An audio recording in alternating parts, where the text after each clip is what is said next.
안녕하십니까, 박사입니다. 브라질에서 열릴 예정인 브릭스 정상회담을 시진핑이 스킵한다고 해서 아우성입니다.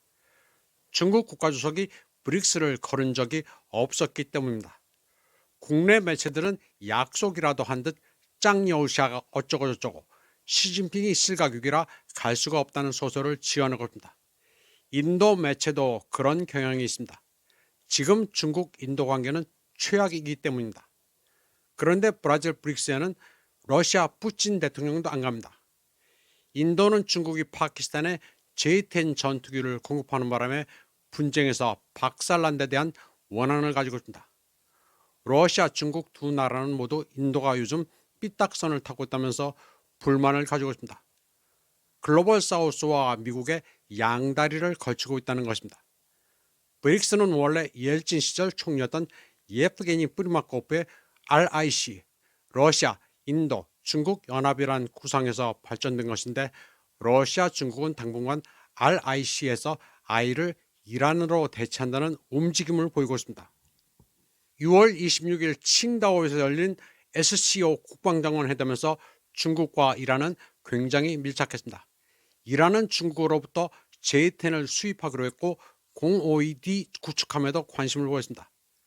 중국, 이란, 파키스탄은 지금 군사 동맹에 준할 만큼 친합니다. 여기서 인도는 소외됐습니다. SCO 국방장관들은 이란 국경부근 파키스탄의 발루키스탄 테러를 규탄을 했는데 인도가 공동성명을 거부하는 식으로 판을 뒤집었습니다.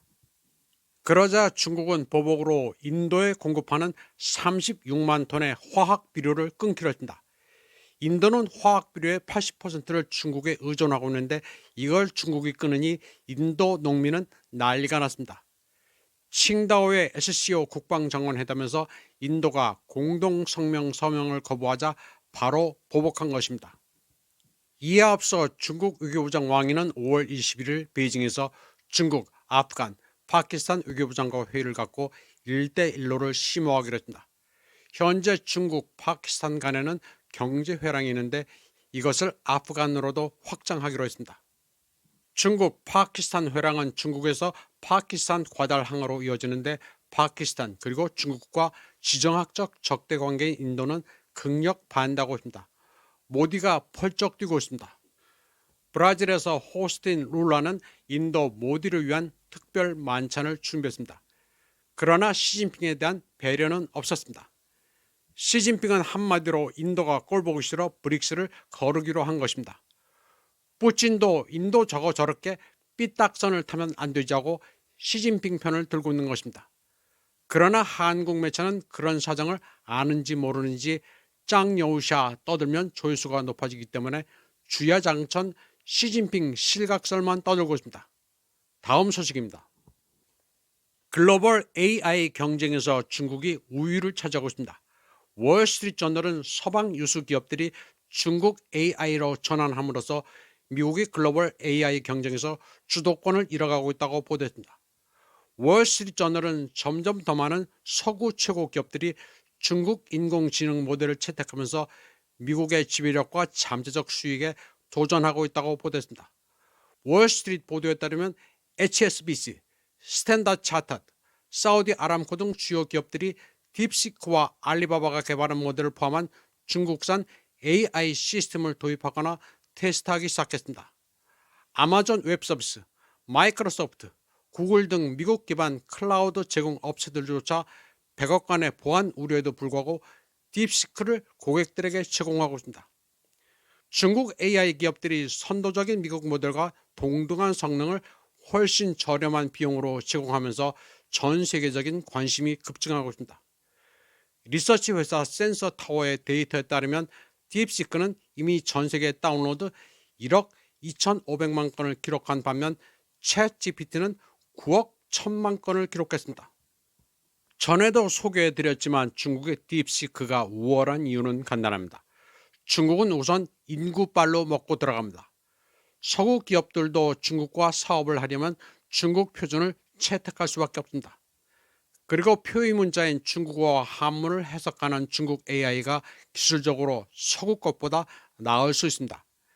중국의 AI 개발자들은 모델을 오픈소스로 공개해 더욱 주목을 받고 있습니다.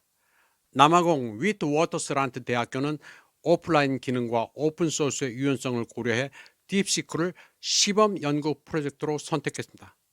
마찬가지로 일본 경제산업성은 알리바바의 Q&A 모델을 선택했습니다. 레이트노드와 같은 플랫폼에서는 전 세계 사용자 5분의 1이 AI 도구 구축에 딥시크를 선호하는 것으로 나타났습니다. 업계 전문가들은 이러한 추세가 글로벌 AI 표준 설정에서 미국의 영향력을 약화시킬 수 있다고 말합니다.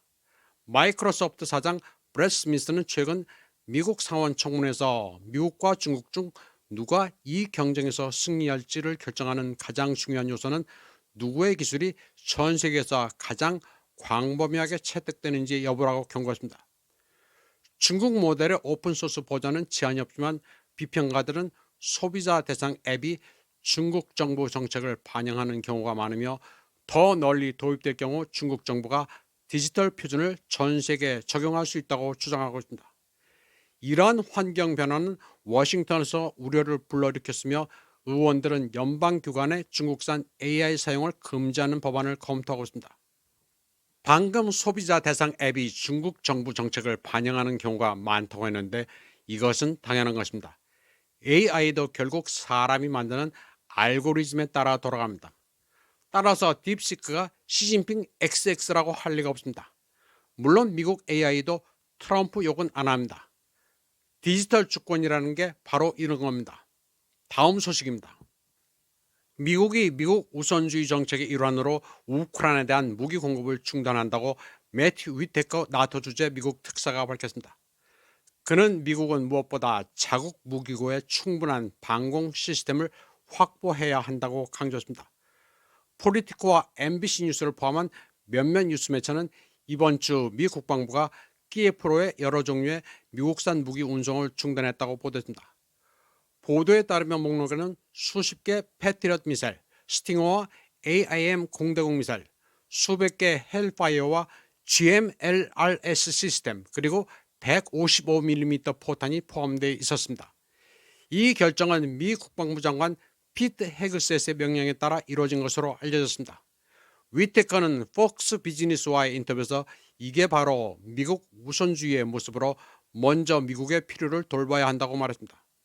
그는 국방부가 미국의 힘을 투사하는 데 필요한 전략적 방위 역량을 갖추도록 해야 한다면서 이게 바로 워싱턴과 나토 동맹국들이 원하는 것이라고 덧붙였습니다.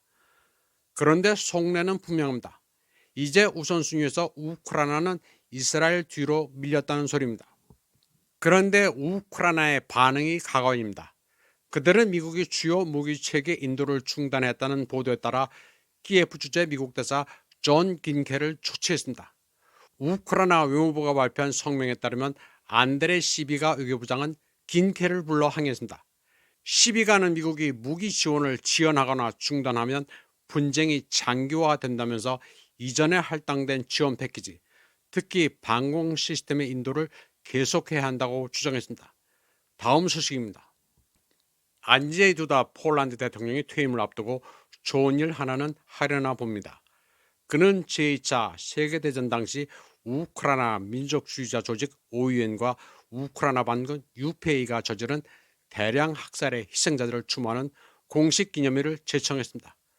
1943년부터 1945년까지 우크라이나 나치 부역자들은 현재 우크라이나에 속하는 볼린과 동부 갈리치아 지역에서 10만 명이 넘는 폴란드계 주민들을 학살했습니다. 폴란드 대통령실에 따르면 두 단은 7월 11일을 OUN과 UPA가 저지른 대량 학살의 폴란드인 희생자를 추모하는 국가적 날로 공식 지정하는 법안에 서명했습니다. 대통령실 문서에는 폴란드인이라는 이유로 순교한 사람들을 기리는 날을 지정해 기억해야 할 가치가 있다고 명시되어 있습니다. 폴란드가 볼린 학살을 기리기로 한 것은 우크라이나를 이제 버린다는 신호입니다. 그동안 폴란드는 젤렌스키 정권을 지원하면서 역사적 앙금을 해소하지 않은 채 쉬쉬하며 묻어뒀었습니다. 이번 방송은 여기까지 하겠습니다. 시청해주신 여러분 감사합니다.